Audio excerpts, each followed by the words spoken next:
Evening. I'm Bernard Green, Chair of the Brookline Select Board. This is a special meeting of the Select Board for September 3rd, 2020.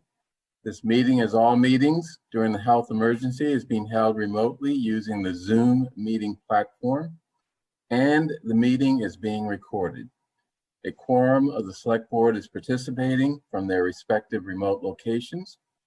And at this point, I'd like to move that the Select Board go into executive session to discuss the discipline of and charges against a public employee who has given notice of the executive session as required by law and has exercised their right not to attend or to have legal counsel or representative attend on their behalf.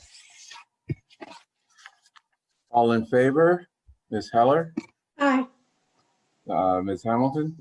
Aye. Mr. Fernandez? Aye. Mr. Vaskoik is absent and chair votes aye. So into the executive session, Devin.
Okay, good evening. I'm Bernard Green, Chair of the Brookline Select Board. And this is a special meeting of the Select Board for September 3rd, 2020. We just came out of executive session. And this meeting, as all meetings during the health emergency, is being held remotely. We're using the Zoom platform. And you should be aware that this meeting is being recorded. A quorum of the Select Board is participating from their respective remote locations. So with that being said for the record, any announcements, updates, or comments from the Select Board? None? Well, I'll make a quick comment about the census. Great. What else? So that's ending on September 30th. So I urge anyone who has not gotten their census information filled out to go online, 2020/mycensus.gov, and fill out the information. We did have some census workers Tuesday at the polls at Baker School, which is precinct 15, and at the Ridley School, which was precincts 3 and 8. And I think that they felt that that was worthwhile, the census workers. So continuing to have mobile assistance questionnaire units. If you go to the farmer's market, you're likely to come into contact with one, or food pantries. And I'll be working with the census to figure out other venues in the next month. But please, it's really, really important for the funding of Brookline. Affordable housing depends upon it. Seniors depend upon it. Schools depend upon it. Transportation depend upon it. It's very widely spread in terms of the funding, federal funding for our town, as well as other towns and cities. So we hope you will take the trouble to fill it out. Understand it's very, very private, and you don't need to be a citizen or your status. It does not matter. As long as you sleep here and this is where you live, then you can fill the census out. So please do it. 2020 census, 2020 mycensus.gov. Thank you. Yeah, let me add to our vast TV audience, including the 9 people on Zoom here, that I also urge you to reach out to your friends, neighbors, anyone you think may not have done the census, and urge them to do it. I mean, we may get a few people who you reached out to and either forgot or thought that because they maybe an immigrant or undocumented person is not to be counted, or is homeless, should not be counted. But all those people we really need to reach out to, because they will be counted in the census if they go to the census and get counted. So, any other? Yes, Mr. Fernandez. Sure. I'll echo those sentiments. Quit messing around and do your census. Please let your neighbors know as well. Also, if you're interested in following the work of the Task Force to Reimagine Policing in Brookline, we'll be having our second meeting tomorrow from 8 to 10 a.m. Those meetings are live streamed by the Brookline Interactive Group. If you'd like to watch on Zoom, because that's your preferred method, you can also go to the Brookline ma.gov calendar and find all the login information there. We will be meeting every Friday from 8 to 10 a.m. and we'll also likely be having some subcommittee meetings at different times, and also public engagement meetings at times that likely work better for working people, families, etc. So keep an eye out for those, and I'll make sure that to let you know when those are happening here and elsewhere. Yes, I might add, related to that, is that the Select Board Committee on Policing Reform is going to be having its next meeting on the 9th. At that meeting, 2 Black police officers, David Pilgrim and William Walker, will be making a presentation to the committee on their experiences and perspectives as young Black police officers here in Brookline, and also the initiatives they have proposed and have been supported by both Chief Lipson and I guess before that, Chief O'Leary, to do their own reform or reimagining with respect to the police department, some ideas that they have and that are being implemented or will be implemented. Again, that's our meeting at September 9th at 5 p.m. And we also have planned, although we haven't finalized it, a public hearing listening session with the Task Force on Reimagining Policing for September 30th. So just keep that in mind and look out for it. It's probably going to be around 7 o'clock, but that hasn't been definitely decided yet. So anything else? I wanted to let people know about 2 very important positions that are open. One of them is a volunteer position, and one of them is a paid position.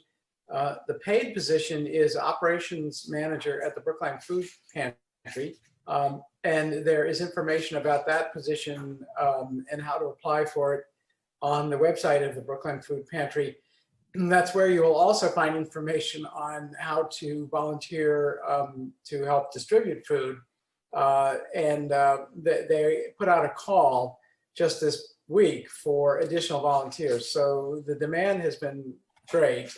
As people might imagine in this situation that we're in right now, exponential increase in the number of people seeking food assistance, and distributing it is a logistical challenge, and volunteers are very important to that process. So paid position operations manager, volunteers needed as well, Brookline Food Pantry website, and then the public schools website on the school committee page has information about an opening on the school committee and the deadline to apply for that position, which is a position to be filled by a joint meeting of the select board and the school committee. The deadline to apply for that is September 9th. So people should keep that in mind. Finally, I just want to say that Massachusetts got some credit in coverage of this election that was just held, in that all of a sudden everybody is talking about Massachusetts as an example of how to do mail-in voting. So I think Secretary of State Bill Galvin deserves some credit, but I also think Brookline deserves some credit because as far as I know, we were one of the first communities to actually figure out mail-in voting. And I will say it was in the election that I was a candidate in. And Jeff Nutting, our own Jeff Nutting, was an important part of that process. And that led to, I think, Massachusetts having a head start in figuring out how to do this primary election. And now Massachusetts is being cited as an example to the rest of the country to how to smoothly handle mail-in voting. And the turnout was terrific in this congressional primary. And the vote isn't over. I mean, the count isn't over yet. So every vote, make every vote count is being heard across the district, and we'll see the outcome of that in a day or two, I assume. Thank you. Anything else? Okay, Devin, do we have anyone wanting to make comments, public comments? No one signed up in advance for public comment this evening. At Really? this time, there are 11 attendees, and no one has raised their hand or indicated in the Q&A that they'd like to make a comment. Okay, well, let's move on so that Mr. Kleckner can get to his anniversary dinner and I can get to my just regular dinner. Okay, next, approval of miscellaneous items, licenses, vouchers, and contracts. Question of approving the meeting minutes from August 11 and August 25, 2020. Do board members have any edits to those minutes for purposes of making them more accurate? I sent a minor edit in earlier. Okay, great. I move approval of the minutes for August 11 and August 25, 2020. All in favor, Ms. Heller? Aye. Ms. Hamilton? Aye. Mr. Fernandez? Aye. Mr. Vanskoyak? Aye. And chair votes aye. Next, I'd like to deal with items 5B, 5C, and 5D in an omnibus fashion. Mr. Quigley, I think, is available to answer any questions if there are any, but I would like to approve question of contract number PW 21-07 for Beacon Street and General Grounds Maintenance in the amount of $150,080. For contract number PW/2108 for Skyline Park Maintenance with M. Nevis Inc. First one with Leahy Landscaping Inc. Anyway, this one with M. Nevis Inc. in the amount of $38,856. And the third one, amendment number 9 to the contract with Jonathan Levy Architects for added geo-environmental services for the Driscoll School in the amount of $42,900. Unless there are any questions or discussion of that, I'd like to move approval of those 4 items in omnibus fashion. Yes, Mr. Vanskoyak. And I believe I heard that Mr. Quigley might be able to answer this. Is that correct? Yes, I believe. He is not with us this evening. Maybe Mr. Kleckner can answer. I'm sorry, who could answer? Mr. Kleckner. Oh, Mr. Kleckner. Well, I'm not sure he's spending every day at the Driscoll School site. So he knows a lot, though. Of what's going on. I wanted more specifics on the geothermal services, geo-environmental services. What specifically are we talking about? I don't know specifically. Well, it sounds like maybe there is a member of our board who's on the committee. Sorry, Heather. Yeah. Ms. Hamilton? So I don't know necessarily, the answer to the question, but from what I've seen as a co-chair on that building committee, we are doing a robust value engineering. And this is one of the things that's a big ticket item that we're trying to figure out, okay, is it really worth the expenditure? Can we do something else that gets us to where we want to be, whether it's fossil fuel free or if it's an ambitious LEED certification. So I imagine that that's what this expenditure involves. Right, and also, was there some contamination of the grounds there that is creating No, problems with respect? No? Okay. That doesn't happen. Well, maybe there's some subsurface exploration that will be done that will reveal something, but no, as far as I know, there's no contamination going on there. I haven't heard anything about any contamination. There's a letter from left field. Any rate. I'll just say this much because I don't have any additional information. I was monitoring a recent meeting of the, I think it was the school chapel subcommittee, or it may have been the Driscoll committee itself. I'm going to want to do a little bit more study of whether there is a contamination issue that has arisen because, my recollection of that meeting is that there was some discussion at that meeting of a possible question of intrusion in the soil, and that sounded like it, was going to be further studied and evaluated, and we'd hear more about it. But I haven't heard any more about it. Yeah, and I don't think it's the type of situation that's going to materially impact the schedule or the ultimate ability of the builder to build a fossil fuel. Well, the context in which it came up was, as a question of whether there was going to have to be a cleanup, and if so, who was going to be responsible for the cleanup. So, but I'm sure we'll hear more about that. Okay, good. So, Mr. Kleckner, could you? I think we should know something about that. I mean, Well, of course. not for purposes of this vote, but Yeah. if you could just ask Mr. Quigley to let us know, what's going on there. Yeah, of course. These are, intended to be consent items now. So, Yeah. give me a heads up beforehand and we'll have the answers. Okay. Good. Okay. Again, I move approval of 3 items: 5B, 5C, and 5D. All in favor, Ms. Heller, Aye. Ms. Hamilton, Aye. Mr. Fernandez, Aye. Mr. Vanscoya, Aye. and chair votes aye. Calendar. Lodging house agent change. Question of approving the application for a lodging house agent in the person of Ashley St. Clair II for Sarah Wallace House in the Pine Street Inn at 1017 Beacon Street. There is a health department condition requiring Ms. St. Clair to attend lodging house training today, and I assume that was accomplished.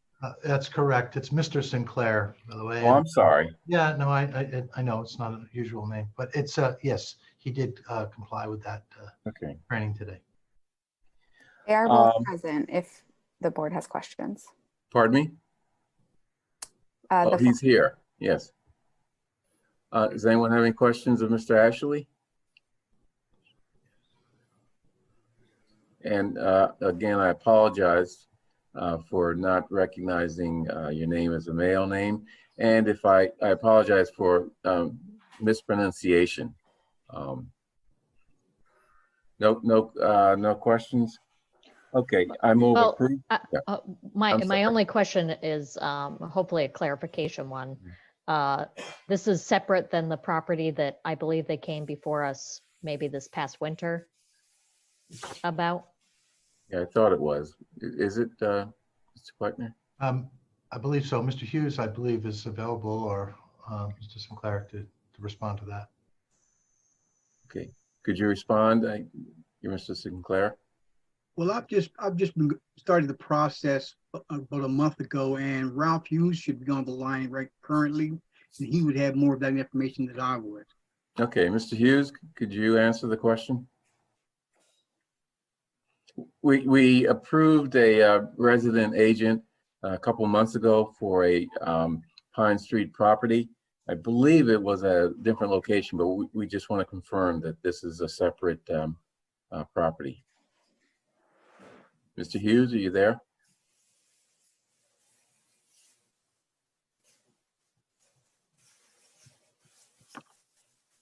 Okay, Devin, is he having trouble getting on the line? I mean, Ralph Hughes is here. He has 2 accounts and one of them is unmuted. I don't know what the problem is, but I can confirm we spoke with Tiffany Souza, our licensing administrative assistant today, and she did confirm it was a separate property. Okay, that's good enough for me. Okay. Okay, any other questions? Okay, I move approval of the application for a lodging house agent in the person of Mr. Ashley St. Clair II for Sarah Wallace House, part of the Pine Street Inn, located at 1017 Beacon Street. All in favor? Ms. Heller. Aye. Sorry. Ms. Hamilton. Aye. Mr. Fernandez. Aye. Mr. Vanscoya. Aye. And chair votes aye. Thank you, Mr. Ashley. Thank you. Okay. Next, authorization to hire. Question of approving the authorization to hire request for the following positions in the Recreation Department: full-time teachers for Sewell Early Education Center, full-time lead teacher and curriculum coordinator for Sewell Early Education Center, and 1 full-time aquatic supervisor. And I see we have the Recreation Director here. Hello, good evening, members of the board. Lee Jackson, Recreation Director, here this evening to ask for your authorization to hire for Sewell and 1 position for the pool. We have submitted reopening plans to Dr. Jett to reopen Sewell Early Childhood Education. And we have an email confirmation this morning saying as long as we have the proper ventilation, we're approved to open indoors starting in October. And in order to do that, we would need to hire our lead teacher staff. Unfortunately, due to COVID, we did have 4 teachers resign their positions due to COVID complications for themselves. And tonight I'm here to ask for your authorization to hire so we can serve our community and this need through early childhood education. Thank you. Any questions? I have 1 question. So I understand you have some internal applicants. And of course, we always like to hire internally. But in terms of distributing the announcements, I see you are distributing it to the Pro Diversity Network and some other places. I was just wondering if you're also putting out announcements to the career offices of local colleges. Seems to me these positions would be fillable there. I will do whatever I can to hire locally. It's always a priority for us to get a diverse candidate pool and to hire locally. It makes it much easier for folks to get to work, given the fact that we are going to be in person. Right. Thank you. Any other questions?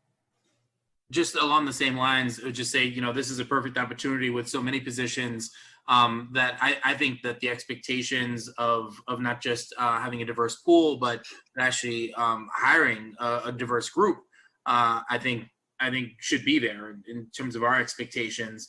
I also wanted to just ask or request, maybe this is for the chair or vice chair or Mel. We had talked before, everything happened pre-COVID, right? About docketing these quarterly meetings where I think maybe the HR director would come in and update us on the progress around diversity hiring. And I just wanted to see if we can get back to those meetings where we can sort of dive deeper into some of these concerns rather than bugging Lee with it when she comes here. Although we'll probably still do that too, Lee. Yeah. And Ms. Jackson is very good on these things. So it's not as if It's not a bother. by any means. Yeah, but it's not as if we're pestering her because she's failing on the job, but no, that's a good point.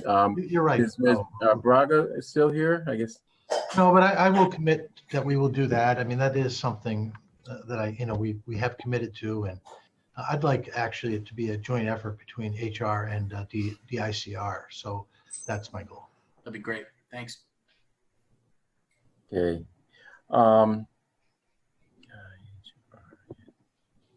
Sorry, taking notes on that. Okay, I move approval of the authorization to hire request for the following positions in the Recreation Department: 3 full-time teachers, 1 full-time lead teacher, both in Sewell Early Childhood Center, and 1 full-time aquatic supervisor. All in favor, Ms. Heller, Aye. Ms. Hamilton, Aye. Mr. Fernandez, Aye. Mr. Van Scoyac, Aye. and chair votes aye. Thank you, Ms. Jackson. Thank you. Okay, boards and commissions interviews. The following candidates for appointment, reappointment to boards and commissions will appear for interview. First, Transportation Board. We have Ezra Birch. I see he's here.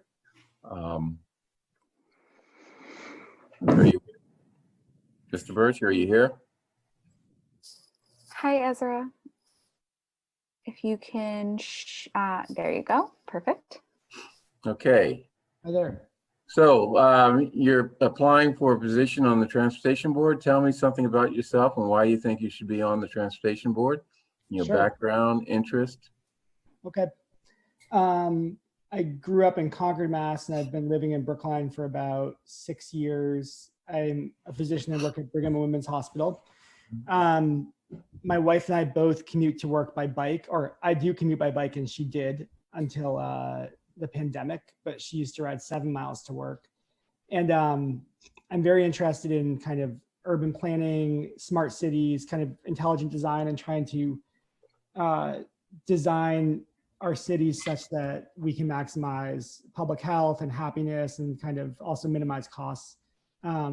That's somewhat informed by a background I have in economics. I did consulting before med school, so I'm really interested in maximizing utility. So it's kind of more of a, I don't have that much work experience in transportation, but it is kind of an interest of mine, and that's where I'm coming at this from. So one of the hot issues in town is balancing bike lanes with car lanes. What are your thoughts on that? Yeah. Well, I guess it would come down to individual street levels, but I think that bikes offer us, a way to move people around using less space and, also with less pollution. And I think especially now when we have a lot of new means of transportation, like more people are using electric bikes. I know there was the time when those electric scooters were around Brookline. There are ways for people who wouldn't traditionally bike and would traditionally drive cars to get into using alternative modes of transportation that don't take up much parking, et cetera. So I think exploring ways to grow alternative transportation is good. I also don't think that we should, snarl traffic overnight, without doing adequate study on this. But certainly I am a proponent of bike transportation overall, let's say. Any other questions? I have a question. What are your thoughts about developing a plan in Brookline to encourage bikers to travel on routes that aren't so heavily have cars driven on them for the safety of the bicyclists? And I know, and I've said this before, but my husband was a bicyclist, and he always felt that going on the side streets and not having to deal with the hassle of the cars, et cetera, brought him a level of peace, can I say, or, contentment while he was riding and able to look around and see his surroundings, et cetera. And I'm just wondering what you think of that strategy. Yeah, I think that's a great strategy, Nancy. I think that bikers, I don't know, like anything, like if they're the right systems in place, I think you can attract bikers. Like I know I used to live in New York City and they put up protected bike lanes, with barriers. And then immediately all the bikers moved to those avenues, instead of maybe a more efficient avenue, in terms of straight line to your work, you may go over a couple avenues to get to one with protected bike lanes. So I think if side streets were designed in such a way or redesigned such that they felt very safe to bikers or even safer, then I think that we could certainly try to push people that way. I think it's a really cool idea. It is a cool idea.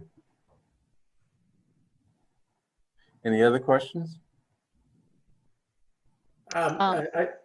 Sorry, go ahead, Heather. Oh, one question. Have you had the opportunity to sit in on any of the transportation board meetings? No, Heather, I have not had the opportunity, unfortunately. I would definitely suggest before you buy, take it for a little test drive. That's probably very good advice. Yes. Right. The other way I purchased was I was kind of thinking, how can I give back to my community this spring when there was a lot of political divisiveness, and I kind of thought, well, maybe I can start local, but I could have done more homework, but figured it was a good way to start. Okay, any other questions? I was just curious as to whether Ezra had opinions about combined bus bike lanes. I think those can work, I think, within the right setting. I think I have had experiences in the South End biking in those combined lanes where I felt kind of more unsafe because I felt like the buses were not very interested in sharing the lanes as much. So I think it just depends. My experience too. Okay, yeah. Mm-hmm. And we only have a couple streets that have bus routes at Harvard and Washington, so that's Okay. limited value. Yeah. Any other questions? No? Okay, we will be making appointments at a later date, but we appreciate your coming before us for this interview. Great. And giving us your thoughts. All right, thank you so much for having me. Have a good night. I like this idea of creating protective bike lanes on certain streets in order to attract bikers to safer, even if longer routes to wherever they're going. So that's just my opinion. Yeah. Okay. All right. Okay, next, Housing Advisory Board. I guess the first person is Pam Goodman. Pam, you've been promoted to a panelist, and you can unmute yourself and share your video when you're comfortable. Okay, I'm comfortable. Okay. Can you see me? Yes, and hear you. Okay, great. So tell us a little bit about yourself and Sure. why you want to be a member of the Housing Advisory Board and what you can bring to it. Sure, happy to. First of all, thank you for having me speak here.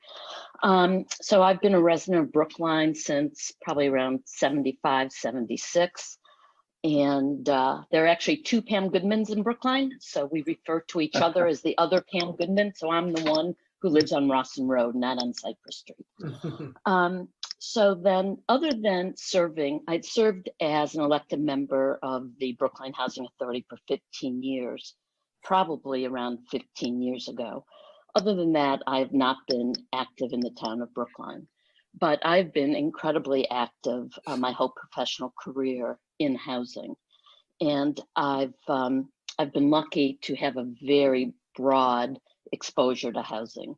In the 70s, I was a property manager of public housing in Ann Arbor, Michigan.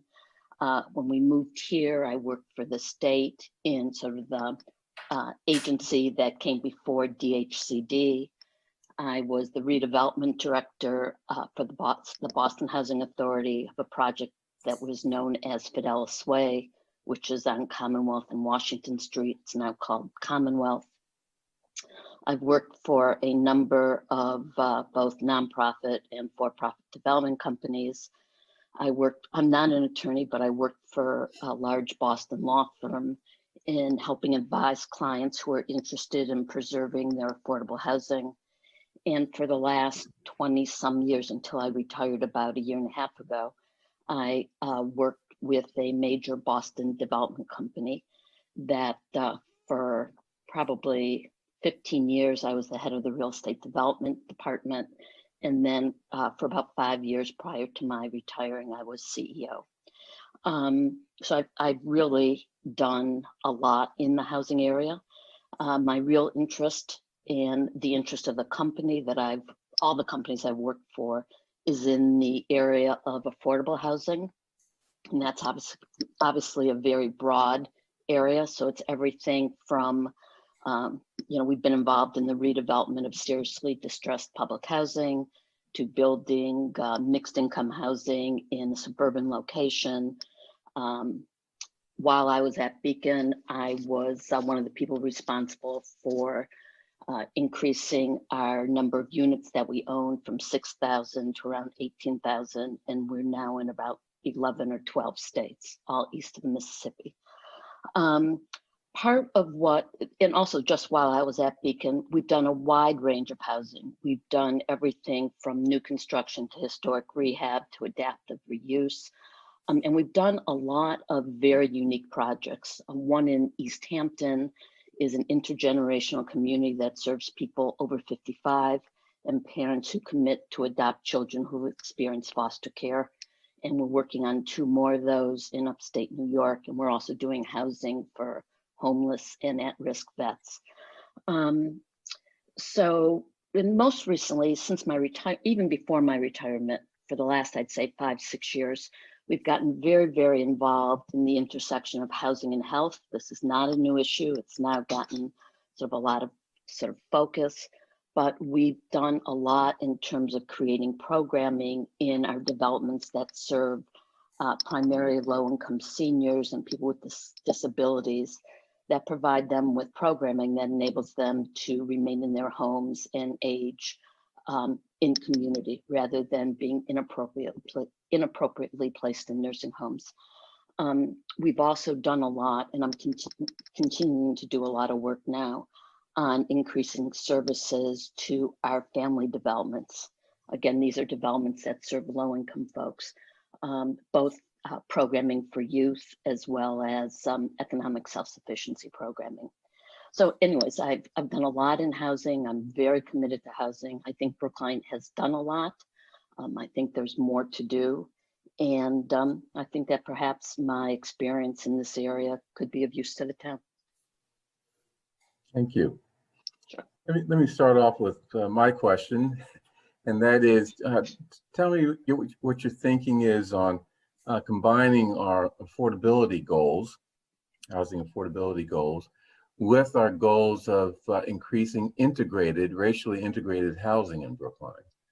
Sure. I mean, those can be in conflict, not in conflict, but not as consistent with each other as necessary.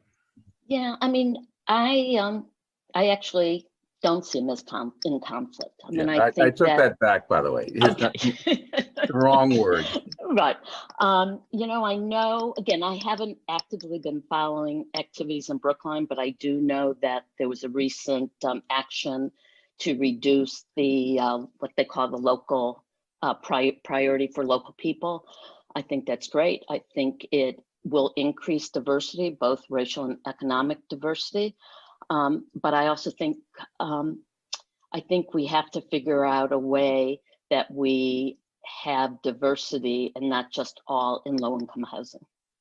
So I think it's a complicated, I would hate to think that everyone of the majority of people of color who live in Brookline live in our public housing community. So I'd be interested in just continuing to watch that and make sure we have diversity throughout our portfolio. I'd like to follow up on that, the thought about economic diversity. And I know that there are some people in the housing community in Brookline who would prefer to see all of our affordable housing be in the very low income category. And I'm wondering what you think of having a balanced approach to affordable housing, so that, for instance, people who are employee housing on the very bottom of the ladder who still need affordable housing, Sure. and housing is very, very expensive, and people who may not be very, very poor, but who may be a very, very moderate income. So, how do we balance Sure. those things? I think creating mixed income housing, that's other than if we're working in a city where the mayor, or it's usually a city, wants 100% very low income housing. My experience has been in creating mixed income housing. I think it can work. I think the reality is it's very hard to make the numbers work. So I don't want to get into too much detail. I'm happy to do it offline.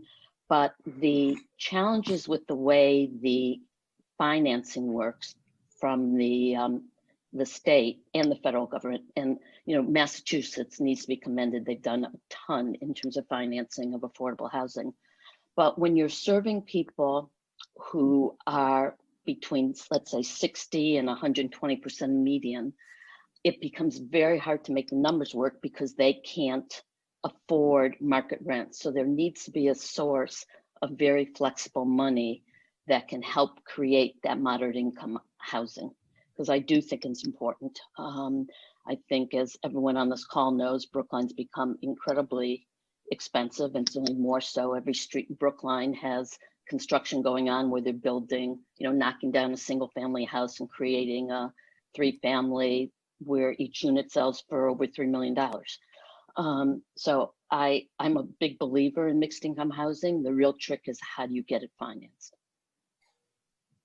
Because people between 60 over the tax credit limit to what we call workforce housing can't afford to pay the market rent. So you've got to figure out a way to bring the cost down, so that either by, you've got to figure out a way to bring the cost down. Okay. We're running out of time, but any other questions? Go ahead, Heather. Okay, I don't know if this will be a quick question, so I apologize to the other select board members if this ends up being the last question, but I can't help myself. I don't know if you really followed Newberry College and the Holland Road proposal. One of the reasons some of us chose not to support the Holland Road option, which would have been condo ownership for 18 different individuals or families, although they were 1-bedrooms. The thing that prevented a lot of us from supporting that proposal was, once you sell it, you really don't know who lives there, and there's no income qualification after. No, So I don't believe that's true. well, so the ownership question goes at the few condos, affordable condos that we have in town have gone to very few people of color. So what has your experience been in trying to overcome, when you're renting, you kind of get to know, who's in the spaces, whereas when you sell it, you don't necessarily have as much control over. Yeah, you can absolutely have as much control, especially in the first sale. I mean, we've done, there's one thing that we've done in all of our early public housing redevelopments. All of them had a percentage of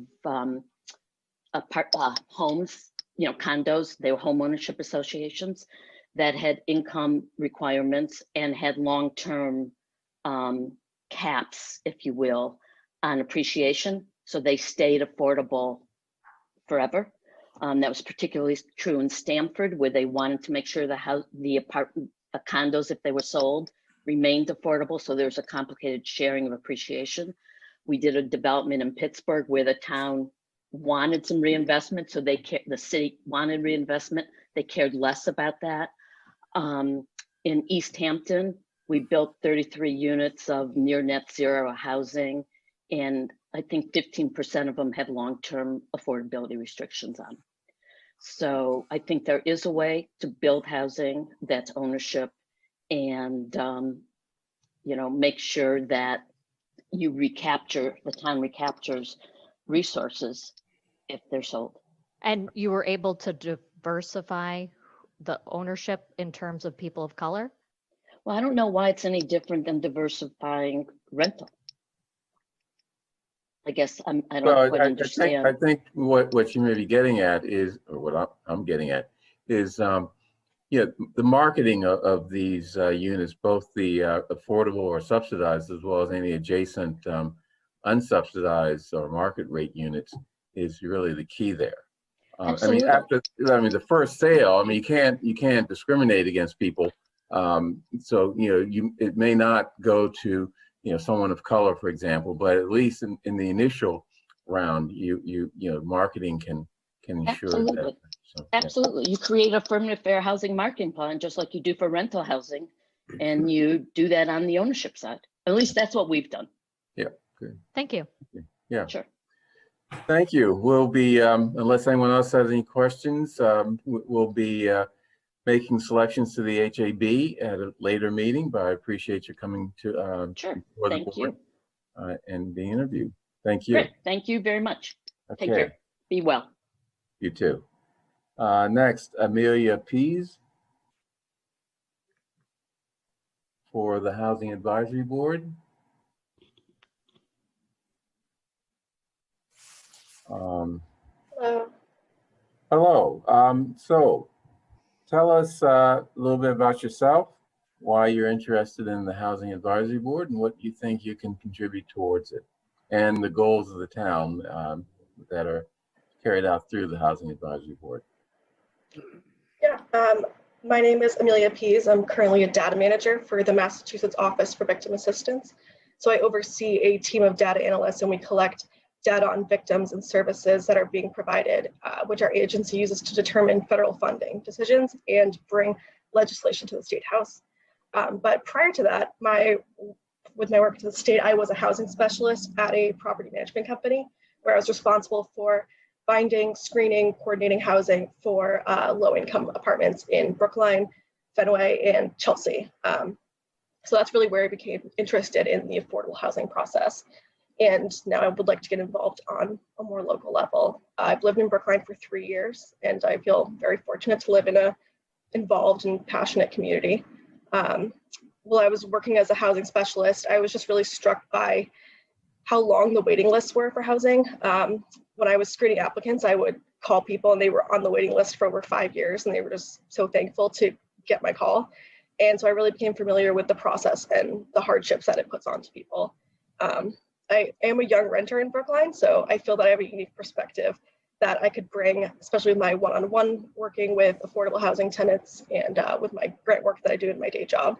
I love being involved with the state government, so I'm really looking to get involved with the town as well. Great, thank you. So I guess I'll ask my question. Talk to me about your thoughts on how we can both expand affordable housing as well as expand affordable housing across the income spectrum and ensure that that is also racially integrated housing. Yeah, I definitely think that there needs to be more affordable housing in Brookline. It's such a great town to live in, so I think everybody should have the opportunity to live here. And it would diversify the community to open more low-income housing, especially because that's more of the demographic that are applying for that. So personally in my work, that's what I saw. So I think that, advertising those units, and I'm sure you will get tons of applicants because we had such long waiting lists where I worked. So I guess I was trying to sort of, get some thoughts of yours on integrated housing, not just at the lowest income level, but across the income spectrum, and even non-subsidized housing, to the extent that HEB has any involvement with that aspect of the program. Any other questions? Unless, I'm sorry, I didn't mean to. Oh, no, I was just gonna say, I don't have a lot of experience with like the medium income housing, but I imagine it's very similar to what I was working with, the AMIs and all that. Right.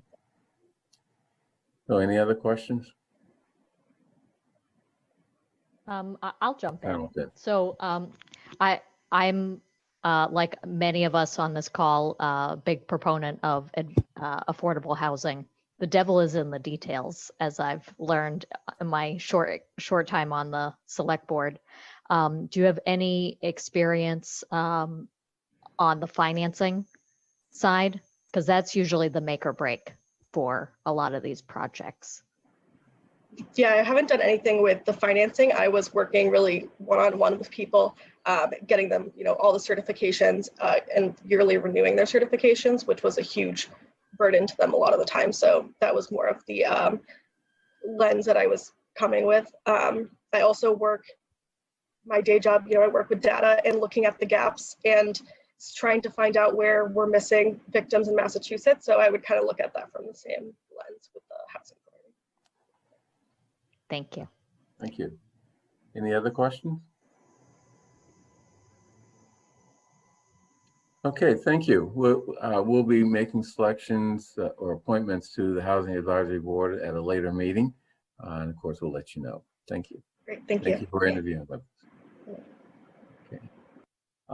Next, Rebecca Maltner. Hello. You know the routine. Tell us about yourself.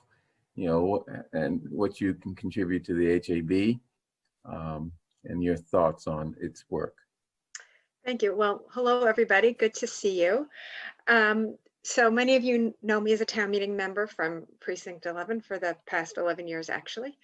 And I think also know that my professional work has been in the affordable housing world for the last 25 years. Prior to that, I had a little relevant career experience, first as a community organizer and then in the world of investment banking, and also as an attorney practicing real estate law. But for the last 25 years, I have focused my efforts on developing, on the development and then operation of affordable housing.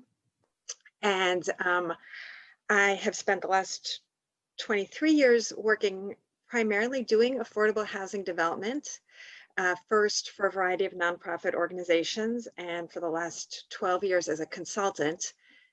Almost all of my clients have been nonprofit organizations, but also some suburban housing authorities. I worked with the Sudbury Housing Authority and Acton Housing Authority in creating rental housing in those communities, and that was very interesting to compare how things worked in that community to Brookline.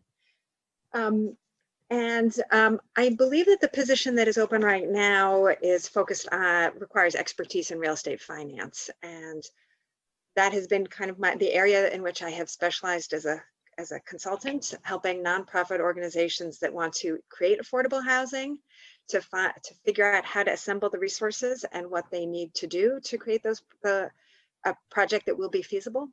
A lot of my time at work is spent balancing the policy objectives of my clients with the financial realities.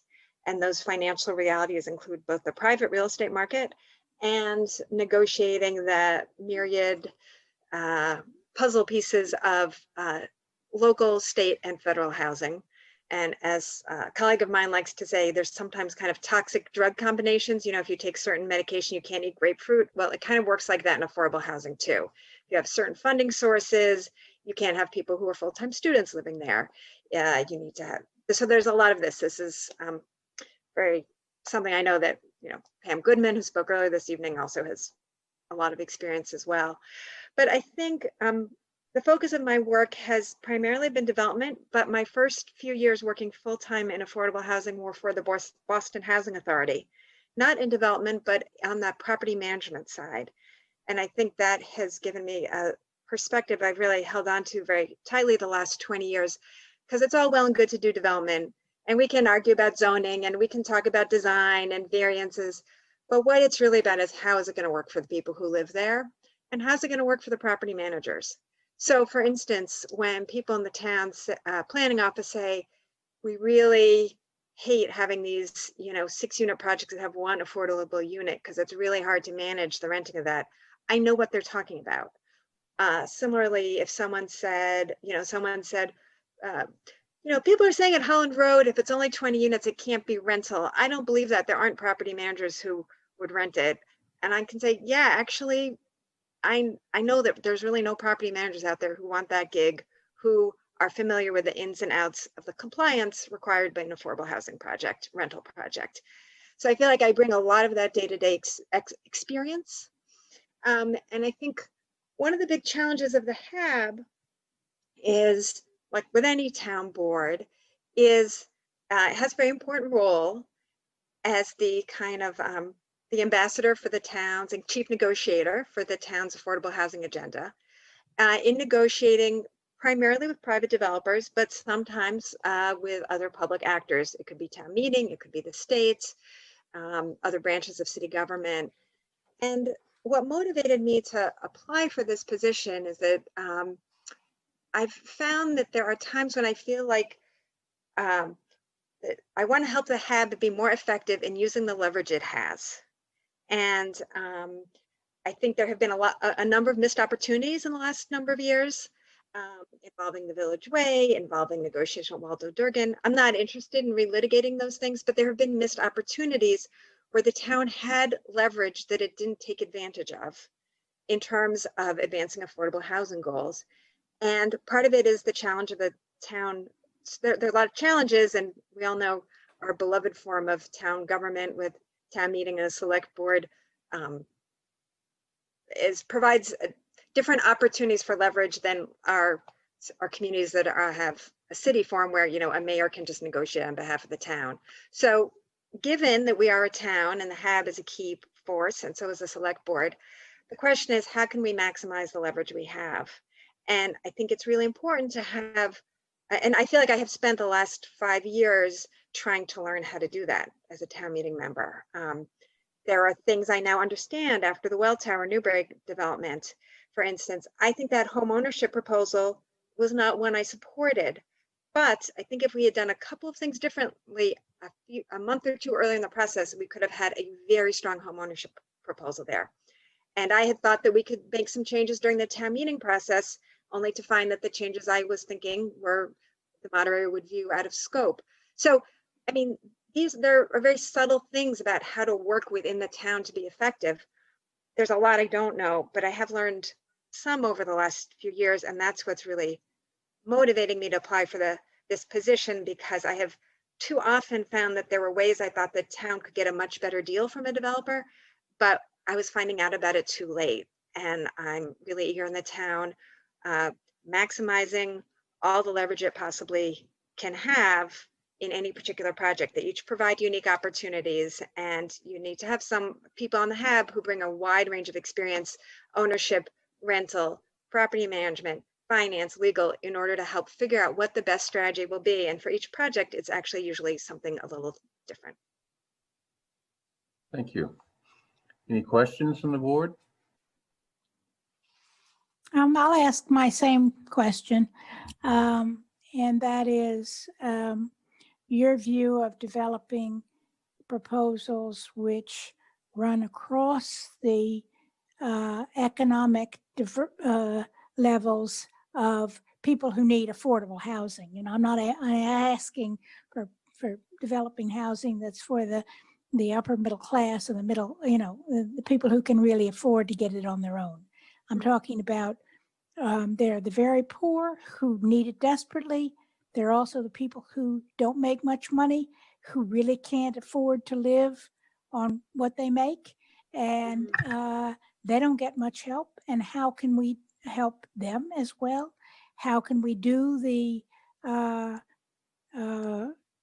know, the ownership, which I think teaches people some skills too in housing, and having to take care of their condo and having to be part of a condo association that can help them in the future.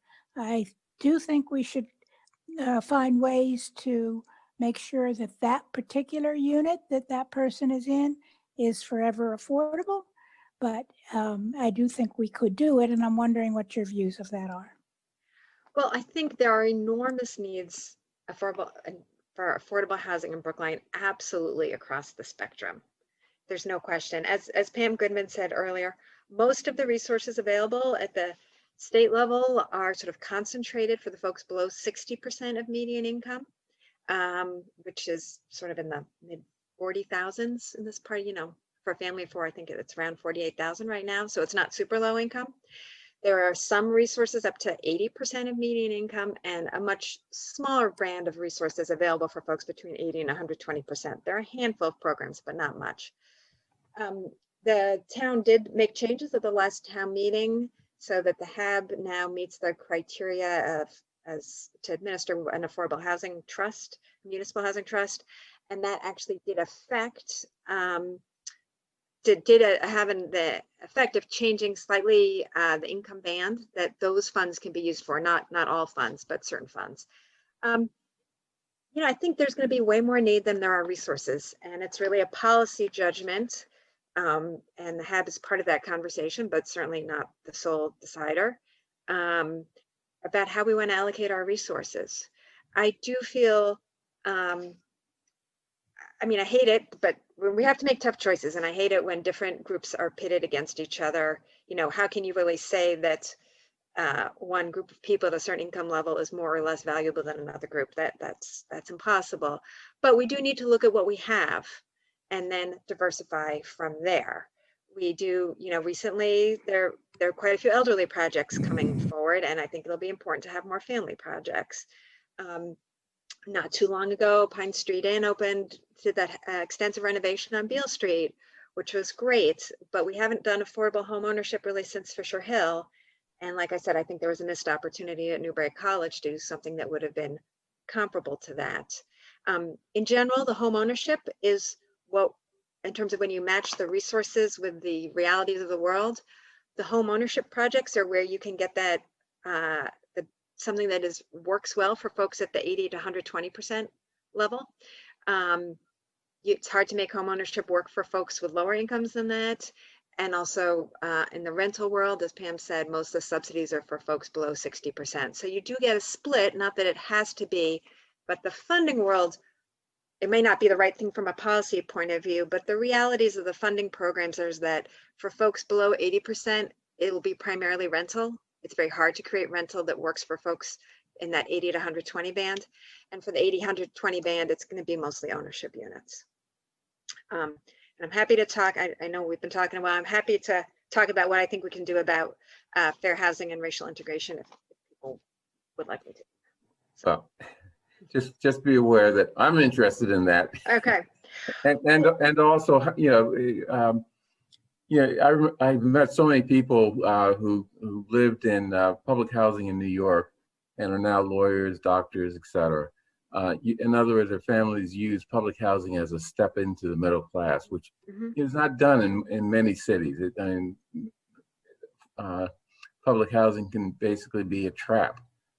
So I'd be interested in any quick ideas you have to prevent affordable housing from being where people spend their lives. Well, I actually, especially in a town like Brookline, where there's so many opportunities to.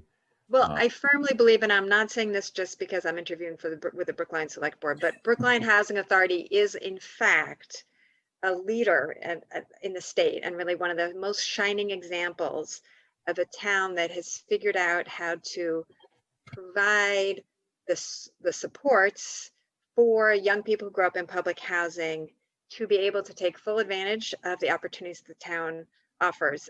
Steps to Success is the primary way that happens.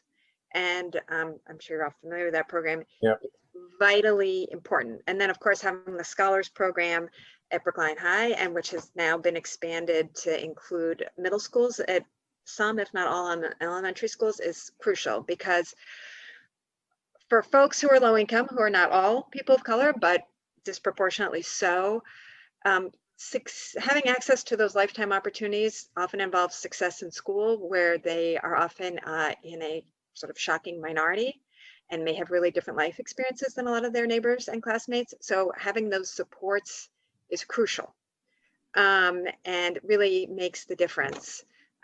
One of the great things about Brookline is how close it is to Boston, and that young people who grow up here of all backgrounds have the chance to be close to life in Boston. And I'll say, when I was developing what was effectively public housing in Sudbury and Acton, one of the challenges was that we would do these lotteries and get people of color who applied who had lived in Boston or Lawrence their whole lives, or maybe Springfield.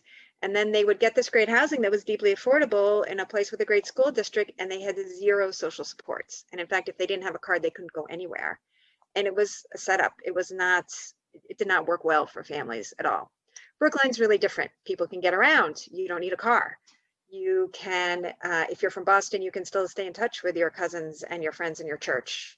And there is the supports set up, the school system. There's a long way to go, but the school system and Steps for Success and some of the things the Brookline Foundation have done are good, are good steps to help young people who grew up in public housing take full advantage and be able to launch in the same way that young people who grew up with more resources at home can. Great. Thank you. And I'll just say just to say about the racial mix in Brookline housing, I think this is a really crucial issue, not just in affordable housing. And I'm sure folks noticed there's a lot of press in the beginning of June where Suffolk University did this extensive research project with 200 undercover testers. They researched they applied for 700 apartments and found what was described as, and reported in the Globe and many other places, as outrageously high rates of racial discrimination. If you had what was perceived as a Black sounding last name, you were offered to see an apartment that you inquired about 48% of the time. And if you had a traditionally white last name, it was 80% of the time. So this is a huge issue. And on reading that, I think that, the town has a very full agenda, but I think it would be very interesting to do a Brookline specific test similar, or to contract with Suffolk University to do that in Brookline, or to think about whether the Office of Community Inclusion, Diversity Relations could work on this.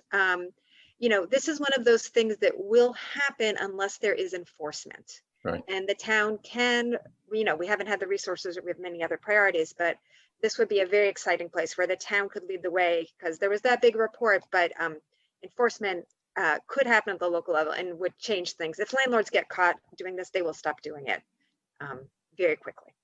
Okay. Thank you.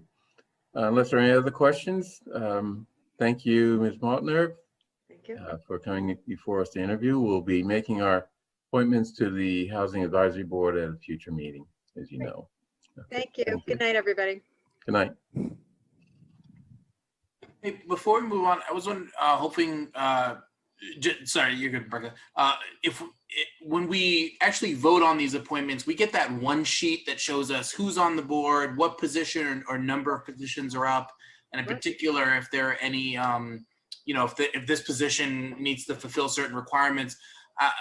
We don't always get that, like we didn't this time when we're actually doing the interviews. I just wanted to see if we can get those when we're doing the interviews as well, just so I can, at least for me, it'll help situate, is there one seat available on the transportation board? When's the next seat up? The same thing with the HAB and whatever else comes our way. Sure.